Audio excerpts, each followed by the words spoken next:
Olá, boa tarde para você de casa que nos acompanha. Seja muito bem-vindo a essa edição. Estamos ao vivo, agora 1h02 pelo horário de Brasília.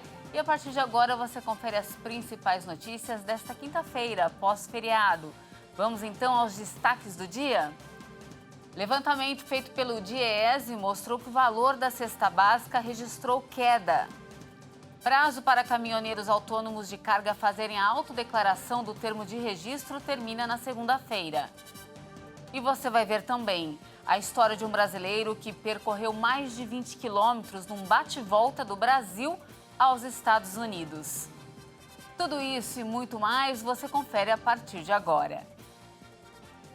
Damos início a essa edição falando de economia. Um levantamento feito pelo DIEESE mostrou que o valor da cesta básica registrou queda em 16 capitais do país. De acordo com os dados divulgados pelo Departamento de Estatísticas e Estudos Socioeconômicos das 17 capitais analisadas, 16 registraram queda nos preços da cesta básica no mês de agosto. Com queda de 3%, a cesta de Recife foi a que mais caiu no período.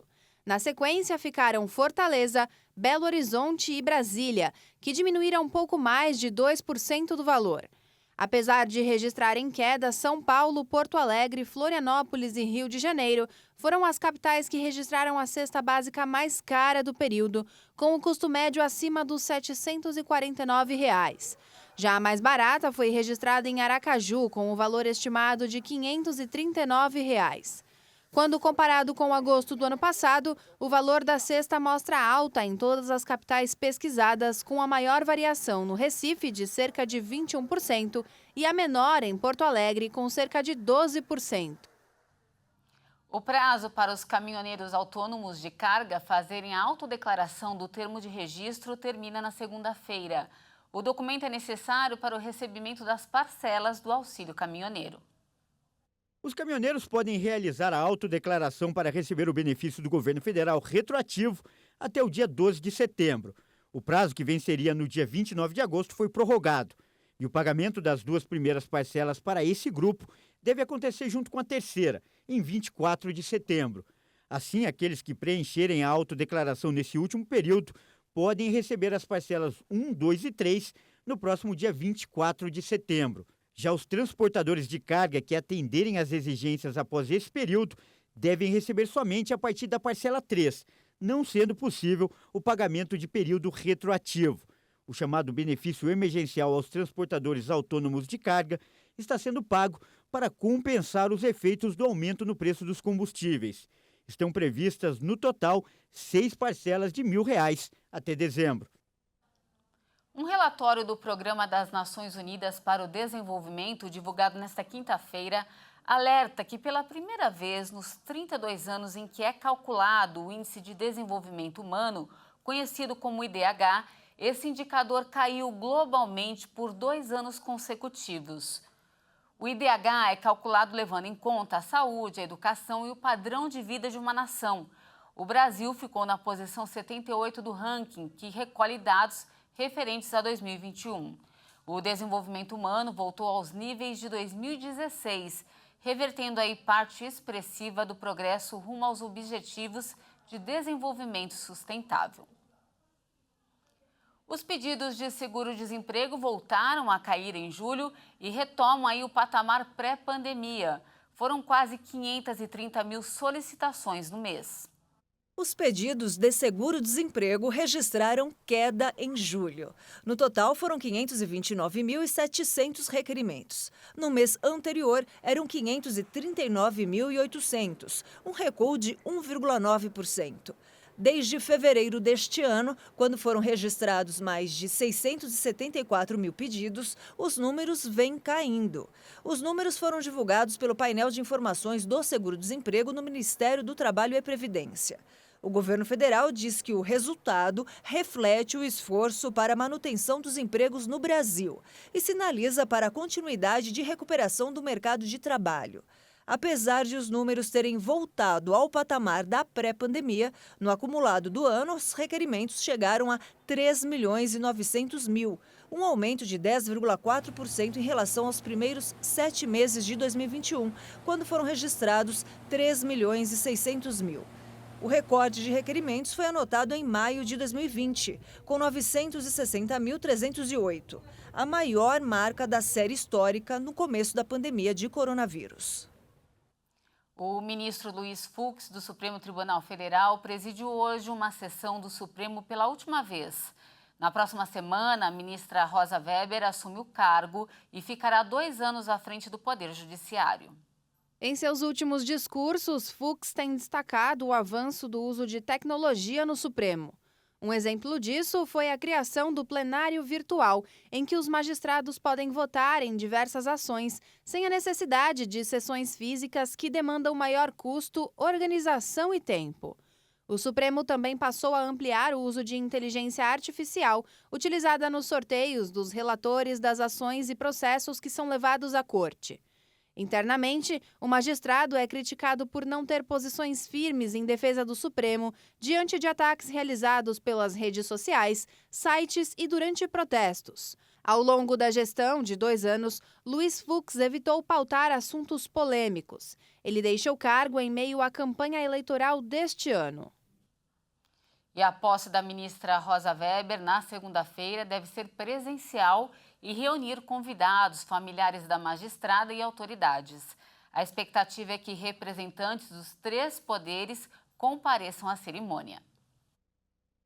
Vou mudar um pouco de assunto porque eu tenho uma dica bacana para você de casa de cultura. A partir de hoje, o público em geral pode visitar o Museu do Ipiranga. A visitação vai ser grátis até novembro, mas atenção, antes é preciso agendar pelo site. Depois de 9 anos fechado para visitação, o Museu do Ipiranga reabriu para o público geral. A reabertura faz parte das comemorações do bicentenário da independência do Brasil. E junto com as comemorações, o museu amplia a agenda de eventos durante toda a semana em São Paulo. Ao entrar no museu, é possível observar a interatividade em todas as salas. Foram colocadas telas com explicações históricas e também objetos que o público pode tocar.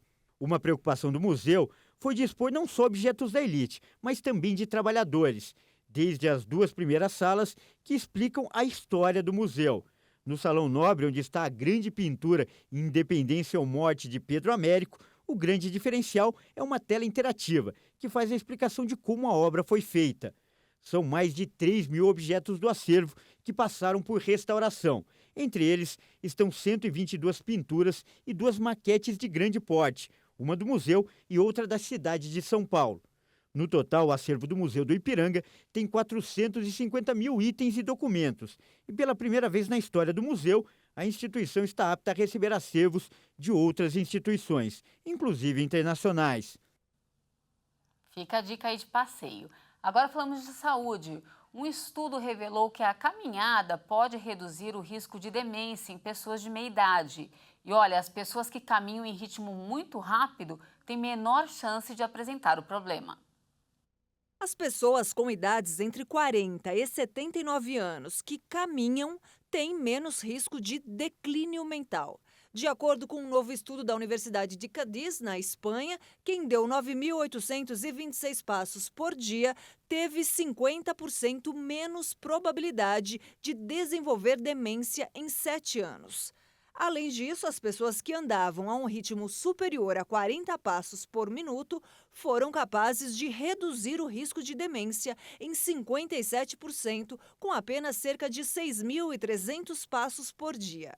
Ainda segundo o estudo, a maior redução no risco de demência, em cerca de 62%, foi alcançada por pessoas que caminharam em um ritmo muito rápido de 112 passos por minuto durante 30 minutos por dia. Apesar disso, nem todos os passos têm a mesma duração e nem os mesmos níveis de condicionamento físico. O que pode ser um ritmo acelerado para uma pessoa de 40 anos pode não ser sustentável para uma pessoa de 70 anos. O estudo analisou os dados de mais de 78.000 pessoas com idades entre 40 e 79 anos que usavam acelerômetros de pulso. Os pesquisadores contaram um número total de passos de cada pessoa por dia. E ainda falando de saúde, um estudo revelou que 3 em cada 10 paulistanos têm apneia do sono. E o que é pior, mais de 40% também roncam. Vamos acompanhar. O Instituto do Sono, em São Paulo, realizou uma pesquisa sobre a qualidade do sono dos paulistanos e revelou que 42% roncam 3 vezes por semana ou mais. O ronco pode esconder doenças como a apneia obstrutiva do sono.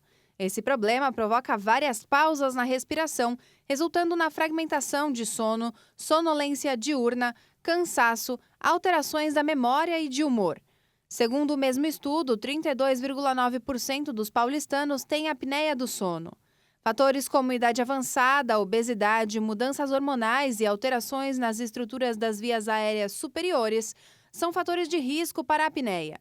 Esse distúrbio de sono aumenta o risco para doenças metabólicas e cardiovasculares, como é o caso do infarto e acidente vascular cerebral.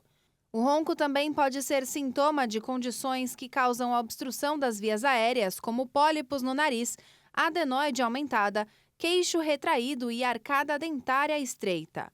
Nos adultos, o ronco pode ser provocado por quadros de rinite, sinusite, desvio de septo, alterações na laringe e entre outras causas. Já nas crianças, o ruído é causado, na maior parte das vezes, por aumento nas amígdalas ou da adenoide. Vamos mudar um pouquinho de assunto e vamos falar do tempo. Uma massa de ar seco tem predominado em boa parte do país e, por conta disso, a quinta-feira tem sido marcada por sol e calor em diversas regiões. Vamos conferir então como está o tempo em algumas capitais? A gente começa falando de Porto Velho, capital de Rondônia. Por lá, o dia começou bem quente e segue bem abafado e seco. O céu está nublado e, nesse momento, a cidade registra 35 graus. Sem previsão de chuva para hoje. Agora vamos para Fortaleza, conferir como está o tempo por lá. Você vê aí na sua tela imagens da região da Praia do Futuro.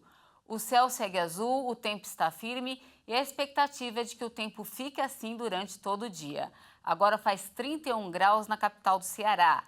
Para finalizar, a gente fala, claro, aqui de São Paulo. Vamos juntos com a câmera 10 lá fora, conferir como está o tempo nesse momento. Olha, céu aberto, tempo firme e abafado.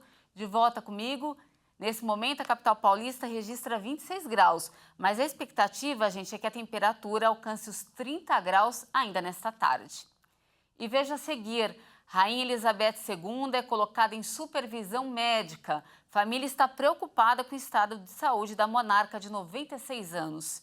E ainda, brasileiro percorre mais de 20 mil quilômetros num bate-volta do Brasil aos Estados Unidos. Não saia daí, nós voltamos já.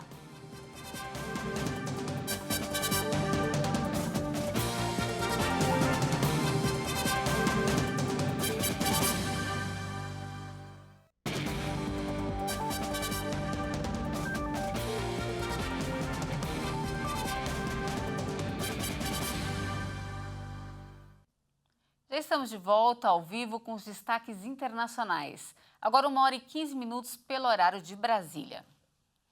E olha, uma notícia preocupante. O Palácio de Buckingham informou nesta quinta-feira que os médicos da Rainha Elizabeth II recomendaram que a monarca do Reino Unido seja colocada sob supervisão médica. Os filhos e os netos da rainha já viajaram até a Escócia, onde ela se encontra. A agência britânica PA disse que a família foi informada da situação. O breve comunicado de Buckingham afirma também que a rainha está confortável e vai permanecer na casa de veraneio da monarquia.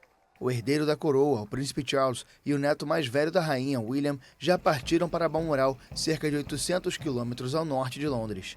A saúde da soberana britânica é motivo de crescente preocupação desde que em outubro ela ficou uma noite hospitalizada para passar por exames cuja motivação nunca foi informada. Desde então, a agenda da rainha foi reduzida consideravelmente, as aparições públicas se tornaram escassas e, quando acontecem, Elizabeth caminha com dificuldade e a ajuda de uma bengala. Em junho, o Reino Unido celebrou o Jubileu de Platina, as comemorações do aniversário de 70 anos de reinado, nas quais ela esteve praticamente ausente. Bom, estamos aqui todos na torcida pela plena recuperação da Rainha Elizabeth II. Mudando de assunto, a polícia do Canadá localizou e prendeu o suspeito de participar de um atentado com faca que deixou 10 mortos e 18 feridos no centro-oeste do país. O suspeito Miley Sanderson foi preso após passar 3 dias foragido. O outro suspeito de ter participado do crime, Damian Sanderson, foi encontrado morto pela polícia. Os dois foram identificados como autores do esfaqueamento em massa que deixou 10 mortos e 18 feridos na província de Saskatchewan, no centro-oeste do Canadá. De acordo com a polícia, o suspeito já havia sido indiciado por outros crimes e cumpria pena em liberdade supervisionada, após cumprir 2/3 de sua sentença. Em um comunicado, o Conselho de Liberdade Condicional do Canadá prestou condolência aos familiares das vítimas e a todos os impactados pelo caso. O Conselho afirmou que ainda não poderia discutir detalhes sobre a situação do infrator. A Justiça Argentina concluiu que o atentado com arma de fogo contra a vice-presidente Cristina Kirchner foi planejado com antecedência.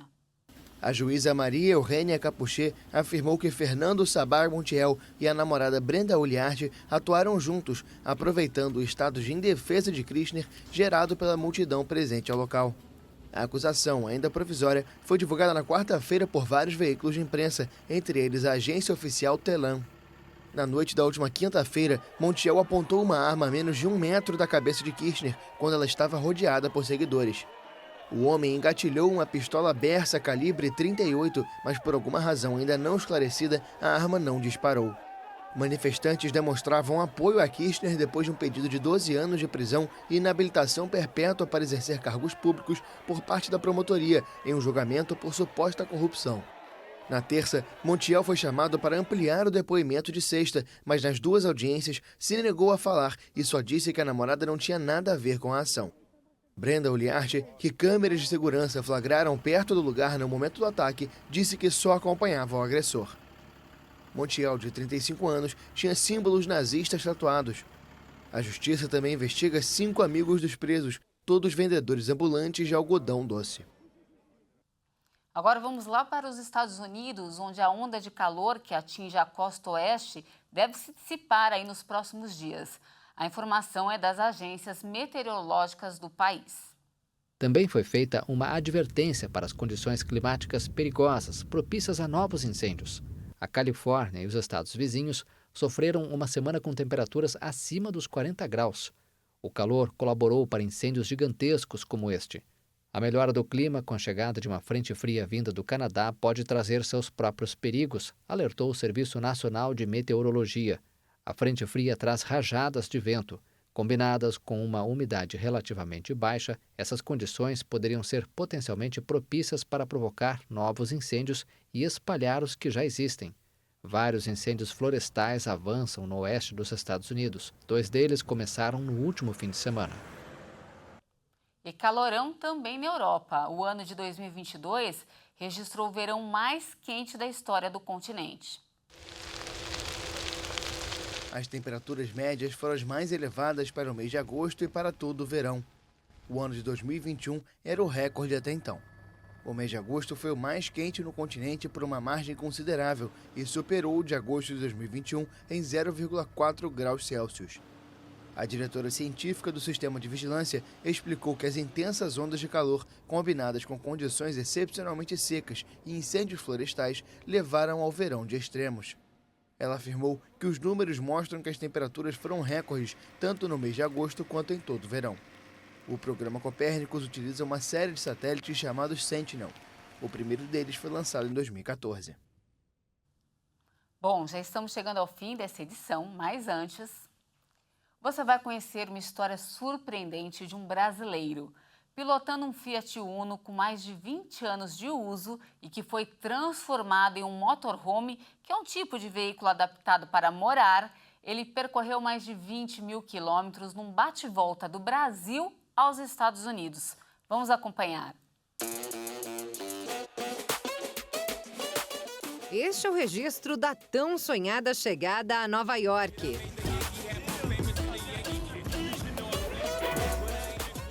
Foram mais de 20 mil quilômetros percorridos durante 128 dias, no ninho que ficou famoso. Ah, moleque! Nós chega ou não chega aqui, rapaz? Estamos na Times Square, rapaz, de Uno, bicho! De Uno, rapaz! A caranga de respeito tem tudo que uma pessoa precisa para sobreviver. Ele tem uma cama de 1,80 m que cabe eu certinho, dá 2 dedos assim da minha cabeça. Cabe eu, um cara maior não entra. Tem um armário que eu guardo minhas comidas, tem um armário com 2 gavetas que eu guardo minhas roupas. Tem uma geladeira de 12 volts, que é igual a geladeira que você tem na sua casa lá, que gela, faz gelo, tudo certinho. Que foi um presente de um amigo aqui dos Estados Unidos. E tem uma pia para mim lavar louça, para mim escovar dente. E tem um fogãozinho de uma boca, assim. Tem uma caixinha de água em cima de 26 litros. E dá até para tomar banho no carro que o próprio Luiz equipou para realizar o sonho de cruzar continentes. O dia que eu peguei ele, eu não sabia que era o carro que ia transformar a minha vida. E que transformação! Mas tudo aconteceu aos poucos. Antes de sair do país, Luiz foi de Nova Odessa, no interior de São Paulo, onde vivia, para Minas, Rio de Janeiro, Espírito Santo, Goiás, Brasília, Bahia e até para o Tocantins. Tudo com seu Uno Home. E foi justo no Jalapão que ele enfrentou um dos maiores perrengues dessa história toda. Era só areia. E eu indo assim, o carro me atolou. E não saía de jeito nenhum, eu com uma pazinha tentando arrancar areia, um sol quente, um calor, aquilo já estava começando a escurecer assim, e aí passava os 4x4, ninguém socorria, aí até que passou um rapaz lá, me parou, eu tinha comprado uma cordinha assim, que me salvou, me amarrou e tirou eu lá da areia lá, eu consegui chegar lá na Pedra Furada, lá tudo suado, só caminhonete parado, os caras tudo tirando risada, dando risada de mim, o que você tá fazendo com esse Uno aqui, velho? Mesmo alvo de chacota, Luiz seguiu em frente e lançou o projeto que o fez finalmente atingir seu objetivo no último dia 7 de julho. A Uno. Esse foi o nome que o Luiz deu ao projeto. Quando resolveu seguir de carro para os Estados Unidos, ele criou este perfil, não com grandes pretensões, mas apenas para postar o diário de bordo. Só que hoje, a página tem mais de 260 mil seguidores, que não só curtem o conteúdo que ele posta, mas ajudam financeiramente, dão condições para que ele sonhe ainda mais alto. Não sei se Canadá, vamos ver, talvez Canadá agora, que é o pra cima ali.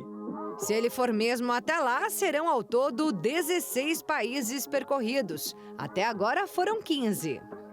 Brasil, Paraguai, Argentina, Bolívia, Peru, Equador, Colômbia, Panamá, Costa Rica, Nicarágua, Honduras, Guatemala, México e Estados Unidos agora.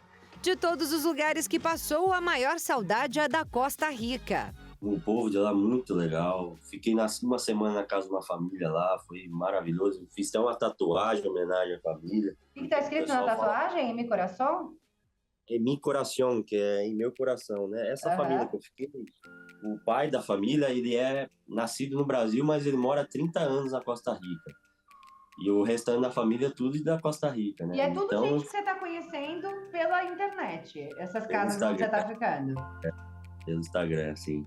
Tem muita gente boa pelo mundo, mas tem ainda os inimigos, com quem Luiz também esbarrou. Justamente aí na Colômbia, cara, na região ali de Medellín, ali, o estado é Antioquia. Eu tava lá e aí um traficante de lá foi extraditado aqui para os Estados Unidos. E os que ficaram lá começaram, uma guerra, uma rebelião lá, e começaram a tacar fogo, fechar a cidade, tacar fogo em carro, matar gente, e eu no meio lá. Só que o maior desafio de todos, segundo ele, foi mesmo entrar nos Estados Unidos. Quando eu cheguei na fronteira, primeiro que eles me revistaram e chegou, encosta aqui, vai revistar seu carro, desce do carro, pega a sua carteira, você vai lá pra sala, lá, a gente vai fazer umas perguntas pra você, 5 guardas, assim, pra cima de mim. Depois do sufoco, o youtuber finalmente pisou em seu destino final. Já está há 2 meses em solo americano e por lá fez vários novos amigos. Eu tô na casa de uma família de brasileiros que me recebeu aqui muito bem, eu gosto demais deles, e eles me convidaram para ficar aqui. E eu tô passando esses dias aqui na casa deles. Muito além dos lugares, Luiz diz que são as pessoas que fazem essa jornada realmente valer a pena. É transformador, assim, eu sempre lembro de todos os lugares, eu sempre lembro das pessoas que eu conheci nos lugares, porque é isso que eu vou levar para minha vida para sempre. São as amizades que eu fiz durante esse caminho, durante esse trajeto. Porque lugar bonito todo lugar tem um lugar bonito, assim, pra você ver. Mas quem vai te tocar, te transformar e vai te fazer melhor e você vai recordar são as pessoas que você conhece. É isso que dá vida ao homem que ama viajar e deu início ao projeto para fugir da depressão, desencadeada após a morte da avó que o criou. Hoje, feliz, o youtuber diz que as experiências vividas tornam-se lição de vida para ele e para aqueles que o seguem. O que eu mais vou levar para minha vida é isso, cara. Viver cada dia como se fosse o último, aproveitar cada momento, cada instante do lado das pessoas que estão ao meu redor e conhecer os lugares e, e é isso, cara. Acho que é isso. Esse é aventureiro, né, gente? Que belo recado. E olha, não temos mais tempo, essa edição fica por aqui, mas eu agradeço demais a sua companhia. A gente volta a se encontrar aí ao longo da programação. Uma ótima tarde para você e até mais.